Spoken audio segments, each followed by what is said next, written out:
17, versets 8 à 16. 1 Roi 17, versets 8 à 16. C'est là qu'est localisée la parole pour la bénédiction de l'Église aujourd'hui, dans la grâce du Seigneur. 1 Roi 17, versets 8 à 16. Nous allons lire ce passage ensemble. Lisons ensemble, frères et sœurs. Alors la parole de l'Éternel lui fut adressée en ces mots. Lève-toi, va à Sarepta, qui appartient à Sidon, et demeure là. Voici, j'ai ordonné à une femme veuve de te nourrir. Il se leva et alla à Sarepta. Comme il arrivait à l'entrée de la ville, voici, il y avait là une femme veuve qui ramassait du bois. Il l'appela et dit, « Va me chercher, je te prie, un peu d'eau dans un vase, afin que je boive. » Et elle alla en chercher. Il l'appela de nouveau et dit, « Apporte-moi, je te prie, un morceau de pain dans ta main. » Et elle répondit, « Éternel, ton Dieu est vivant. Je n'ai rien de cuit. Je n'ai qu'une poignée de farine dans un pot et un peu d'huile dans une cruche. Et voici, j'ai ramassé 2 morceaux de bois, puis je rentrerai et je préparerai cela pour moi et pour mon fils. Nous mangerons, après quoi nous mourrons. » Élie lui dit, « Ne crains point, rentre, fais comme tu as dit. Seulement, prépare-moi d'abord avec cela un petit gâteau et tu me l'apporteras. Tu en feras ensuite pour toi et pour ton fils, car ainsi parle l'Éternel, le Dieu d'Israël.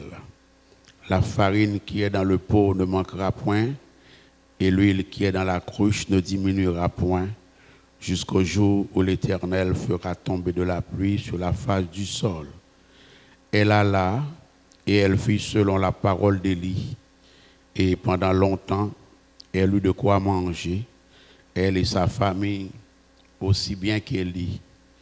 La farine qui était dans le pot ne manqua point, et l'huile qui était dans la cruche ne diminua point, selon la parole que l'Éternel avait prononcée par Élie. Dès le Seigneur bénir sa parole, veuillez vous rasseoir, frères et sœurs. Je vous parlais, dans le cadre de la thématique les leçons spirituelles du livre des rois, de ce roi nommé Akab, qui régnait en Israël. Et j'espère que vous n'avez pas oublié. Je vous disais que d'après les Écritures saintes, Akab surpassait tous les rois d'Israël dans la méchanceté, dans l'apostasie, dans l'iniquité, dans l'idolâtrie. En vous disant cela, je vous faisais remarquer que l'Éternel Dieu fut irrité par le comportement du roi Akab, et pour cause, il entreprit de châtier Akab. Et pour ce faire, Dieu suscite Élie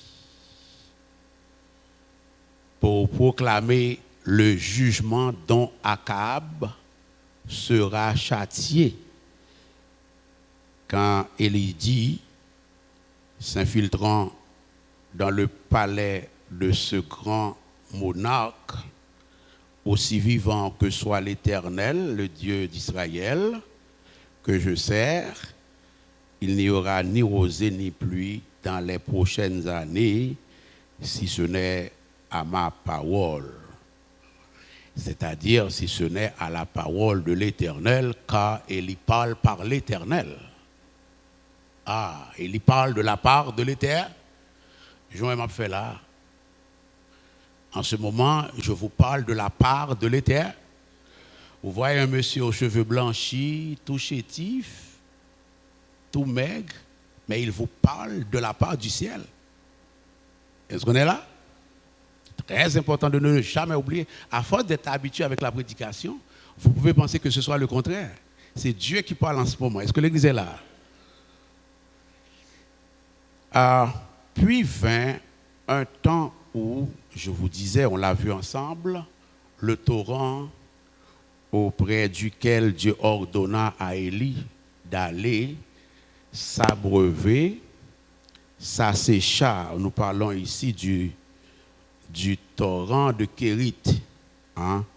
C'est là où Dieu avait ordonné à Élie d'aller s'abriter, de se retirer, parce qu'il était poursuivi par Akab qui n'aima pas la parole de jugement qu'Élie lui proclama, frères et sœurs. Et Dieu dit à Élie d'aller dans cette région et là, il prendrait soin de lui. Et nous avons vu ensemble que cela, Dieu l'a fait merveilleusement bien, frères et sœurs. Vous vous rappelez? Chemin faisant, le torrent d'Ige s'assécha. Ainsi, nous sommes arrivés au verset 8, où Dieu dit à Élie de quitter le désert, là où se situe le torrent de Kérith, pour aller dans la région de Sidon, à Sarepta. Alors, c'est ce qui nous donne le alors. La parole de l'Éternel lui fut adressée en ces mots: lève-toi, va à Sarepta qui appartient à Sidon.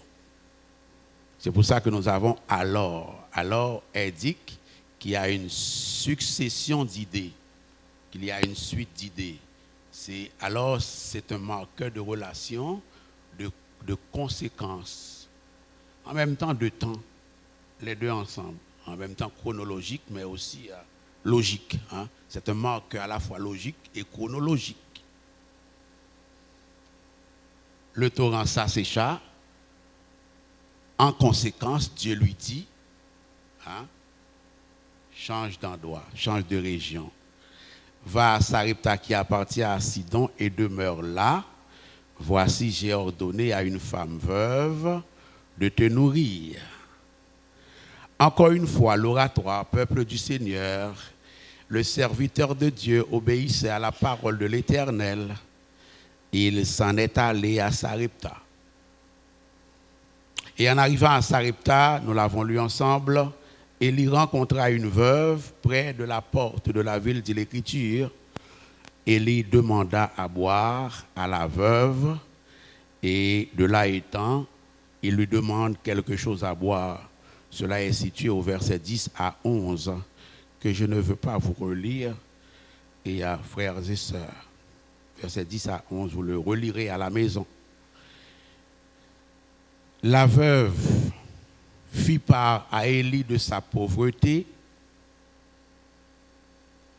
et lui dit qu'elle et son fils arrivaient à la fin de leur réserve de nourriture. Verset 12. L'Éternel, ton Dieu, est vivant. Je n'ai rien de cuit. Je n'ai qu'une poignée de farine dans un pot et un peu d'huile dans une cruche. Et voici, je ramasse 2 morceaux de bois, puis je rentrerai et je préparerai cela pour moi et pour mon fils. Nous mangerons, après quoi nous mourrons.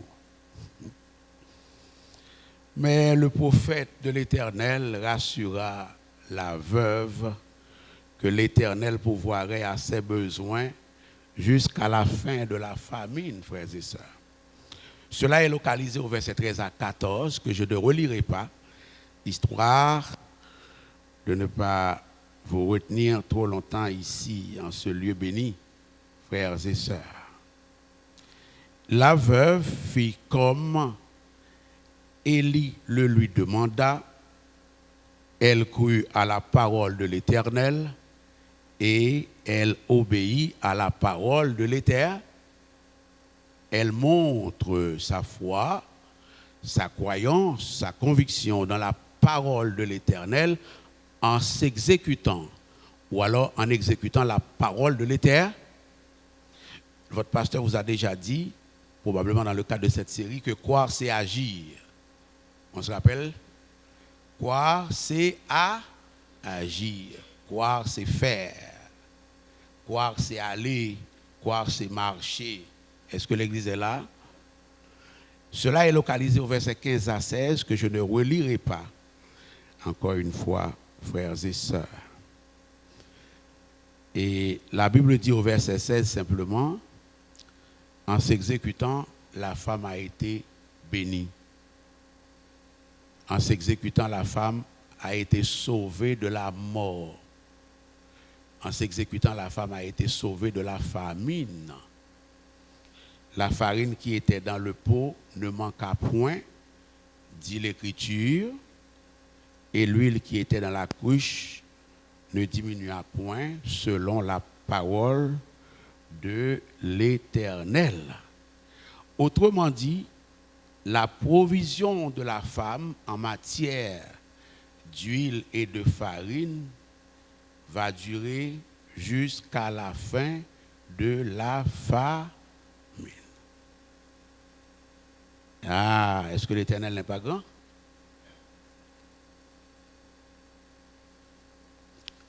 Bon, qu'on y a là, vous connaissez la Wapton moins. Quelles sont les leçons spirituelles de ce passage? Et bien, l'Wapton moins. Et bien, l'Wapton moins. Et bien, l'Wapton le Saint-Esprit. Quelles sont les leçons spirituelles de ce passage? Plusieurs, ou bien beaucoup, comme d'habitude. Nous commençons par celle-ci.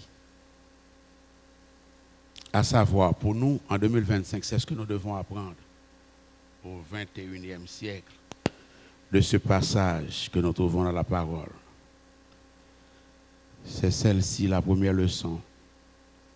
La providence de Dieu défie les circonstances. Est-ce que l'Église est là? La providence de Dieu défie les circonstances.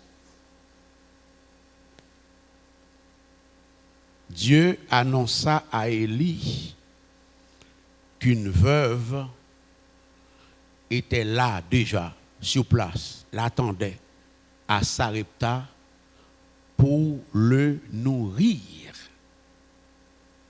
Hein? À satiété, repas après repas. Or, à cette époque, frères et sœurs, voici les circonstances adverses. Or, à cette époque, les veuves, pas comme aujourd'hui, il y a un compte en banque, il y a tout à fait, il y a une assurance mari qui était pour eux, ou l'inverse, hein? Madame veuve, même bagaille. Mais en ce temps-là, ce n'était pas ça. Veuve, veuvage, veuve signifie pauvreté en ce temps-là. Est-ce que l'Église est là? Nous là?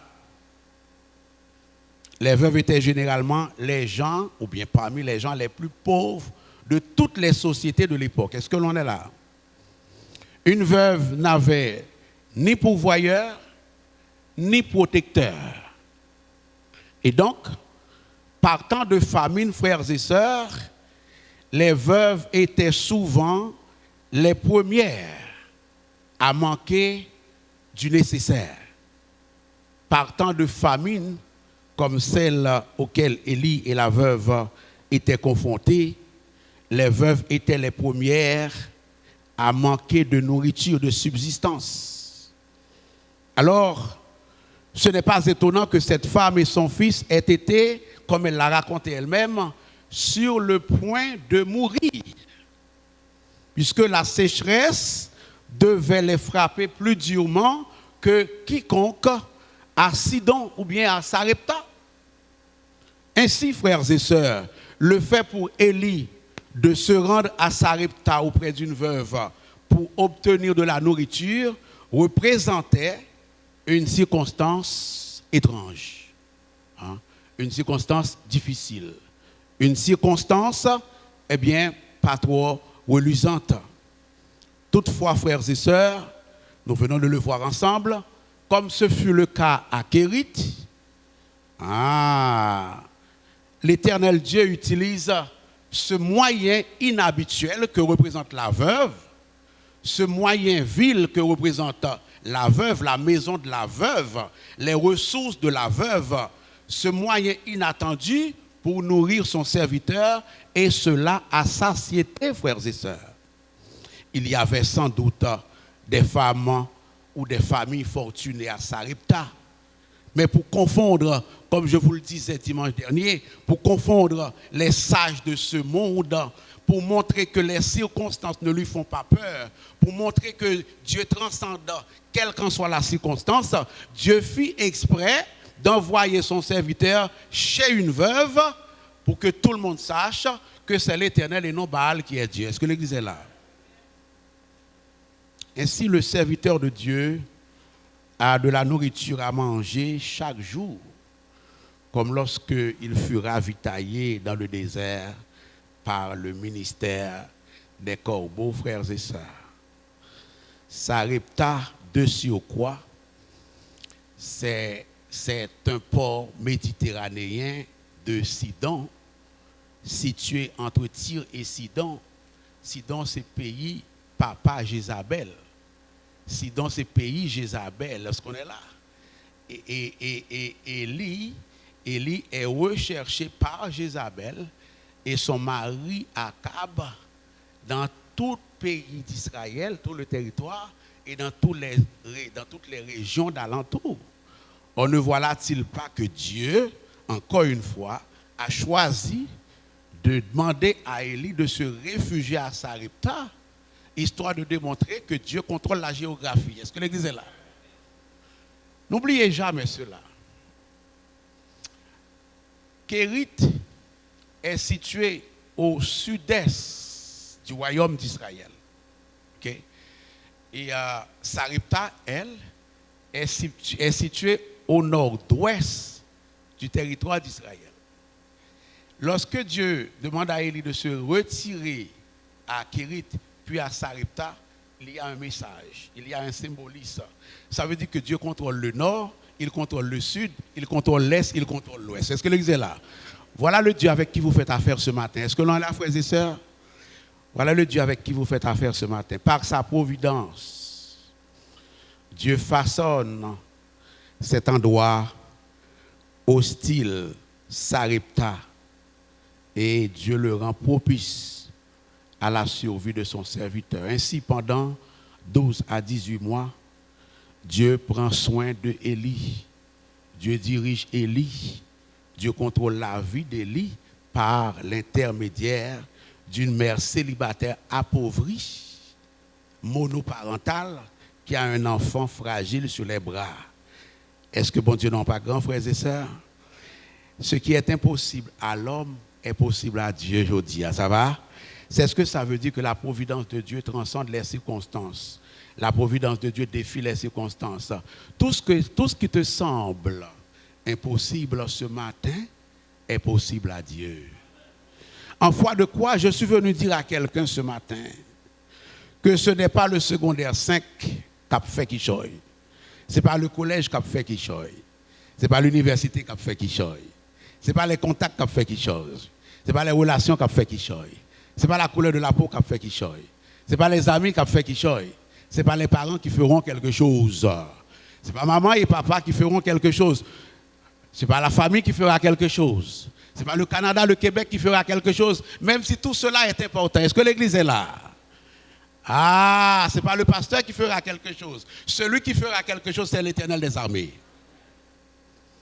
C'est lui qui est capable d'arranger les circonstances pour les rendre favorables à vous, à votre famille, à votre carrière, à votre ministère, à votre vie spirituelle ce matin, frères et sœurs. En sorte que, lorsque tous les événements, tous les éléments que je viens de vous mentionner là et d'autres que je n'ai pas mentionnées. Pensons aux médecins, pensons aux infirmières, pensons aux hôpitaux, pensons au personnel médical.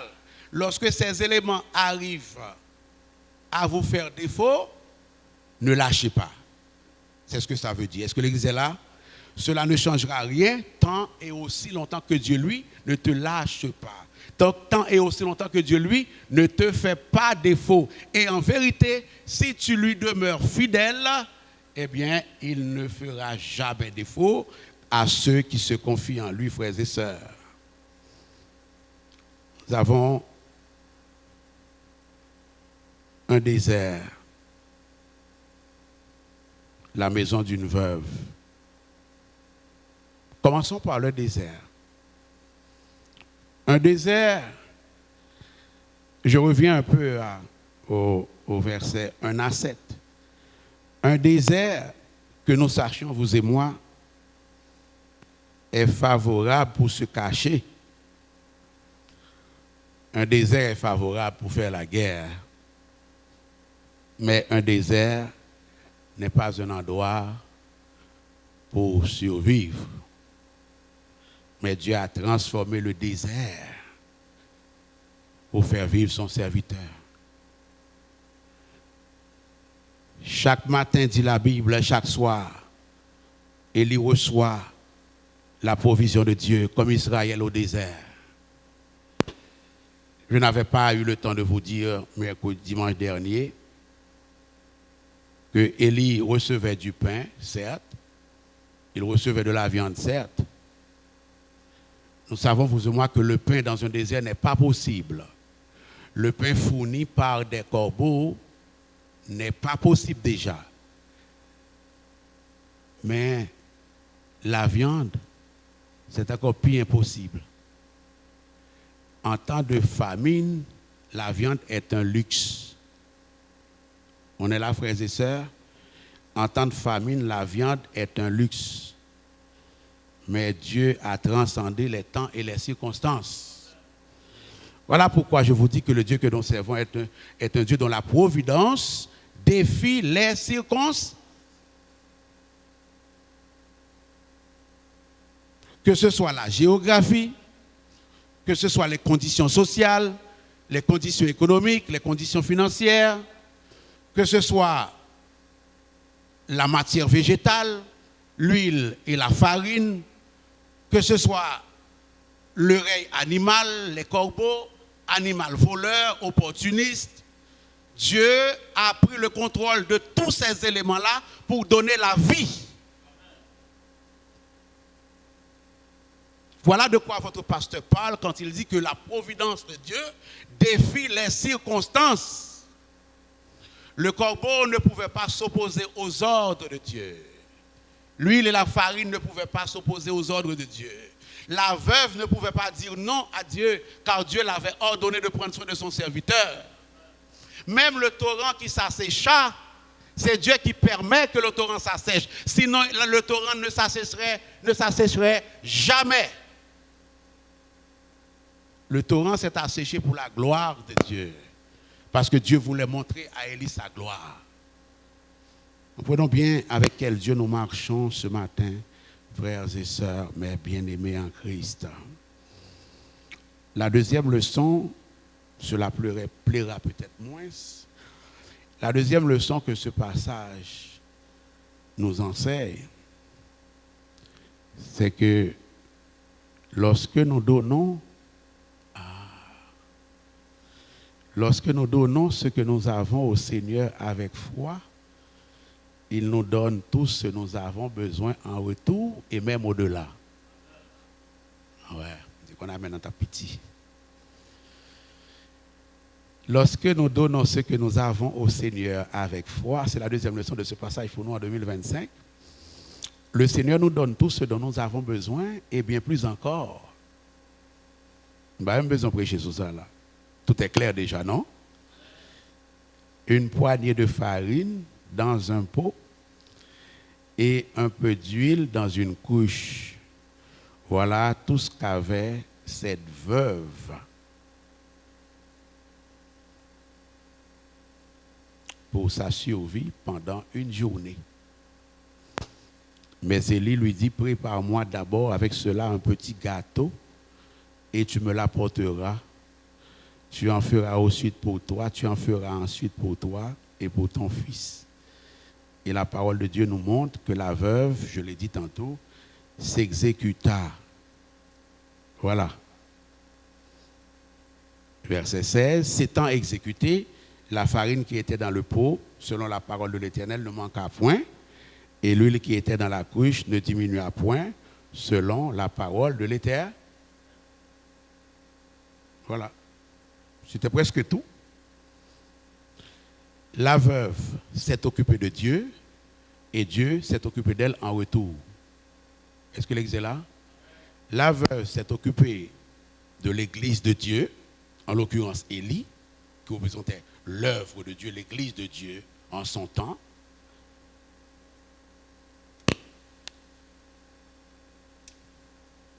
Et Dieu s'est occupé d'elle. Dieu lui fournit de la nourriture pendant toute la période de sécheresse.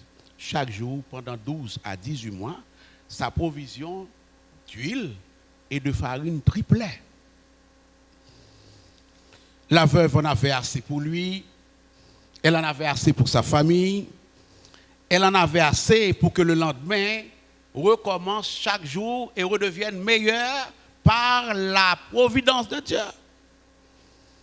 Et pour nous aujourd'hui, la leçon est claire. Lorsque nous craignons pour notre survie, c'est alors que nous devons donner à Dieu. Lorsque nous craignons pour notre survie, comment on va faire pour payer la facture si on paye la dîme? Comment on va faire pour payer les notes, les billes? C'est alors que nous devons donner à Dieu.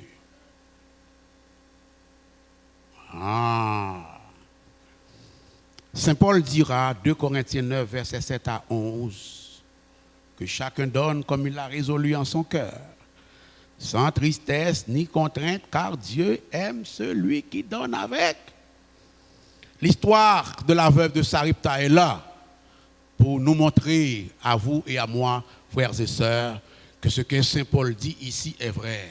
En l'occurrence, Dieu aime celui qui donne avec joie. Et au verset 8, Saint Paul de rajouter, et Dieu peut vous combler de toutes sortes de grâces, afin que possédant toujours en toutes choses,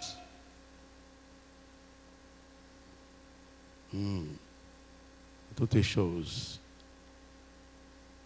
de quoi satisfaire à tous vos besoins, vous ayez encore en abondance pour toute bonne œuvre.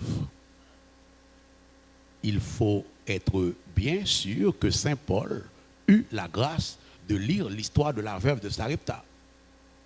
On est là? Vous pouvez être sûr que Paul, en sa qualité de Paul, serviteur de l'Éternel, a été mis au contact de l'histoire de la veuve de Sarepta. Et Saint Paul de rajouter au verset 10, celui, en l'occurrence Dieu l'Éternel, celui qui fournit de la semence au semeur et du pain pour sa nourriture, vous fournira et vous multipliera la semence et il augmentera les fruits de votre justice. Verset 11 de Corinthiens 9, vous serez de la sorte enrichis à tous égards. Quand le pasteur était dans la jouette, l'elle dit comme ça, comme l'autre leçon pour nous apprendre, c'est que lorsque nous donnons à Dieu, nous pouvons nous attendre à ce que Dieu nous donne pour voir nos besoins et même au-delà. Elle est là. Il y a le Nouveau Testament, il y a l'Ancien Testament. Vous serez de la sorte enrichis à tous égards pour toute espèce de libéralité qui, par notre moyen, feront offrir à Dieu des actions de... Et Saint Paul n'a rien inventé, frères et sœurs. Il n'y a pas seulement l'histoire de la veuve de Sarepta qui nous montre que l'Ancien Testament enseigne cette leçon, cette vérité, frères et sœurs, qui lui est un passage descriptif. 1 Roi 17 est descriptif, mais il y a des passages, instructifs également, frères et sœurs, ou bien prescriptifs, qui nous disent la même chose. Honore l'Éternel avec tes biens et avec les prémices de tout ton revenu, alors tes greniers seront remplis d'abondance, et tes cuves regorgeront de... Proverbe 3, verset 9 à 10. Elle dit encore, tel qui donne libéralement devient plus riche, et tel qui épargne à l'excès ne fait que sa peau. On est là?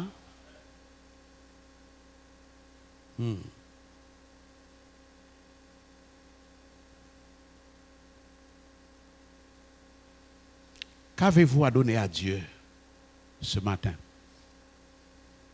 Qu'avez-vous à donner à Dieu ce matin? Ou bien à continuer à donner à Dieu ce matin?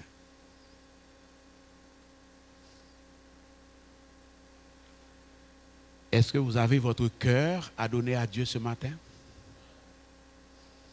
Est-ce que vous avez votre vie à donner à Dieu ce matin? Est-ce que vous avez votre temps à donner à Dieu ce matin? Si vous avez ces choses à donner à Dieu ce matin, n'hésitez pas de les lui donner, car il vous les donnera aussi ou plus.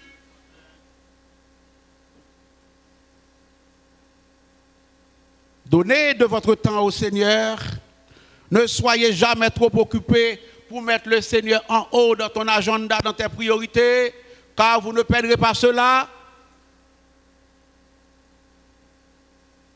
Donnez à Dieu vos talents ce matin. Donnez à Dieu vos dons ce matin. Mettez-les à la disposition de son assemblée ce matin. Et croyez-moi, vous en aurez davantage.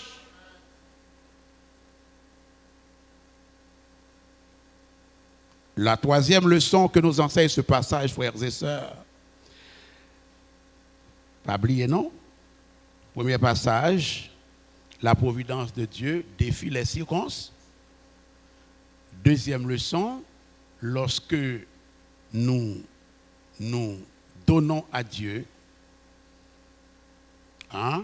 Dieu nous donne ce dont nous avons besoin et au-delà. Et la troisième leçon est celle-ci. Le plan de Dieu pour chacun de nous est insondable. Je ne vais pas terminer. Le plan de Dieu pour chacun de nous est insondable.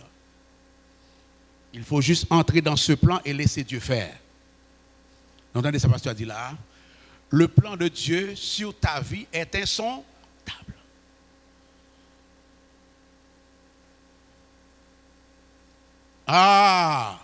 Le plan de Dieu sur ta vie est insondable, est incompréhensible, est un mystère. Toi, ce que tu as à faire, c'est d'entrer tête baissée, je dis bien, tête baissée dans ce plan et laisser Dieu faire. Tête baissée. Le monde déteste ça. Tête baissée. On va essayer tête baissée ici. 2 fois, Dieu dit à Élie qu'il a ordonné quelque chose en faveur d'Élie. Avez-vous remarqué cela? 2 fois, j'ai ordonné. Élie ne connaissait pas les étapes ni les détails d'exécution du plan de Dieu sur sa vie. Il savait que Dieu avait un plan sur sa vie, mais il ne connaissait pas les détails de ce plan, les étapes d'exécution, ni la manière d'exécuter ce plan. Est-ce que l'église est là? J'ai ordonné au corbeau de te nourrir là. 1 Roi 17, verset 4. Élie ne le savait pas avant, jusqu'au jour où Dieu lui dit qu'il a ordonné quelque chose en sa faveur. On est là? Tout le monde qui chita là, qui a servi mon Dieu réellement, fidèlement, vous devez être certain, à la lumière de ce passage, que Dieu a un plan pour toi, qu'il leur donne plein de choses intéressantes, agréables, qu'il leur donne plein de bénédictions sur ta vie, que tu ne vois, que tu ne connais même pas. Ou à connaître seulement leur réalisé. Élie ne savait pas que Dieu avait donné un ordre le concernant. Et pourtant, un ordre a été donné au corbeau. J'ai ordonné à une femme veuve de te nourrir. La veuve non plus ne le savait pas. Ordonné ici, ce n'est pas que Dieu appelle la veuve et dit voici, Élie viendra chez toi. Non, c'est ordonné selon le décret divin. Est-ce que l'église est là? C'est une ordonnance éternelle. Depuis l'éternité, Dieu savait qu'il y aurait une veuve qui serait placée là à Sarepta pour prendre soin d'un serviteur qui s'appellerait Élie. Est-ce que l'église est là? Dieu n'avait pas une tête à tête avec la veuve. Non. il l'a ordonné par décret. C'est écrit sur le bureau de Dieu. La veuve ne le savait pas, Élie ne le savait pas.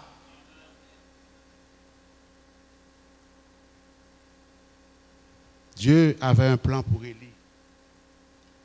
Et il avait un plan également pour la veuve.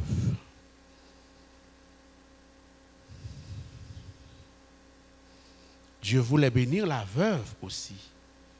Ah, nous y arrivons. Le Christ est très clair là-dessus. Hein? Ah, Dieu voulait bénir la veuve aussi. Nous y arrivons, si le temps le permet. Écoutez l'oratoire. Quand Dieu nous ordonne, c'est pour nous donner. Quand Dieu nous ordonne à toi, va à Sarepta, va à Kérit, va à l'oratoire, va à tel endroit, va soutenir tel frère, va soutenir telle soeur, va faire telle chose, payer la dîme, tel bagaille, chanter ma gloire, viens l'église. Quand il nous ordonne ces choses, dans sa parole, par sa parole, c'est pour nous donner. Il a ordonné Élie, pas pour maltraiter Élie, pas pour faire du mal à Élie, c'était pour donner à Élie. Est-ce que l'église est là? Lorsque Dieu nous commande quelque chose, c'est pour nous recommander. On est là? Ah, lorsque Dieu nous commande, c'est pour nous recommander. Et lorsque Dieu nous impose quelque chose, c'est pour nous imposer dans la société. Est-ce que l'église est là? Dieu nous impose pour nous imposer. Ainsi, pour que ce plan s'exécute, Élie et la veuve devaient faire quelque chose. Ils devaient accepter d'entrer tête baissée dans le plan de Dieu. En l'occurrence, Élie devait se montrer humble, soumis, obéissant et fidèle à Dieu. La veuve devait faire la même chose. À la parole du serviteur de l'Éternel, qui est la parole de l'Éternel même, elle s'est exécutée, elle s'est humiliée, elle s'est soumise, elle n'a pas tenu tête, elle n'a pas posé de questions. Est-ce que l'église est là? Et le résultat, vous le connaissez. Élie avait obtenu la vie par son obéissance, non seulement pour lui-même, mais également pour la veuve. Ah, si vous lisez la suite de l'histoire, vous verrez que la veuve n'a pas obtenu la vie seulement pour elle-même contre la mort, mais elle a obtenu la vie pour son fils contre la mort éventuelle, la mort certaine de son fils. Le Dieu que nous servons, c'est un Dieu de la vie. Ainsi en est-il du plan de Dieu, frères et sœurs. Le Christ fait allusion, je le disais tout à l'heure, je termine, ok? C'est promis. Le Christ fait allusion, fait référence à l'histoire de la veuve de Sarepta pour enseigner la grâce. Hein? Je termine avec le plan rédempteur. Pour enseigner la grâce. Luc chapitre 4, versets 25 à 26, le Christ dit, dans un contexte d'enseignement sur la grâce. On est là? Le Christ dit, je vous le dis en vérité, Luc chapitre 4, versets 26 à 25, verset 25 à 26, je vous le dis en vérité, il y avait plusieurs veuves en Israël du temps d'Élie, lorsque le ciel fut fermé 3 ans et 6 mois, et qu'il y eut une grande famine sur toute la terre. Il y avait plein de veuves là. Veuves, c'est petite caille, c'est ayant droit. Élie est à Sidon, en territoire païen. Élie, la veuve, c'est une païenne. Elle n'est pas un ayant droit. Elle n'est pas fille d'Israël. On parle de Sidon, un terrain démoniaque.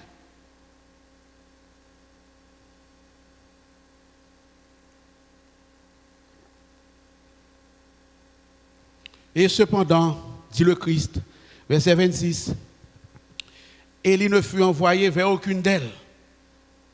Pourquoi? Parce que Dieu fait grâce à qui il fait grâce.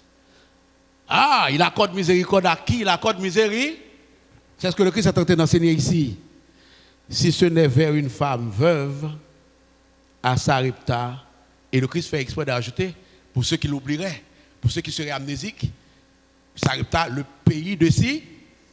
Depuis on dit ça, tout le monde qui peut en parler. Lougaou. Est-ce que l'église est là?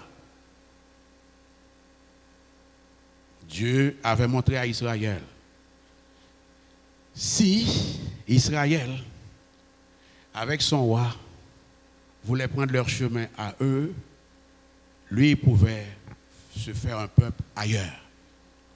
C'est un signal que Dieu faut y bailler. Est-ce que l'église est là? Ah! S'il s'amuse, s'il s'avise à ridiculer l'alliance, à mépriser l'alliance, à fouler l'alliance aux pieds, je peux me faire un peuple autrement. Et c'est exactement ce qui s'est passé. C'est pour ça que même avec nous sommes enfants de Dieu, je dis là. Il est venu chez les siens, et les siens ne l'ont point reçu, mais à tous ceux de l'Écriture qui l'ont reçu, il a donné le pouvoir de devenir enfants de Dieu.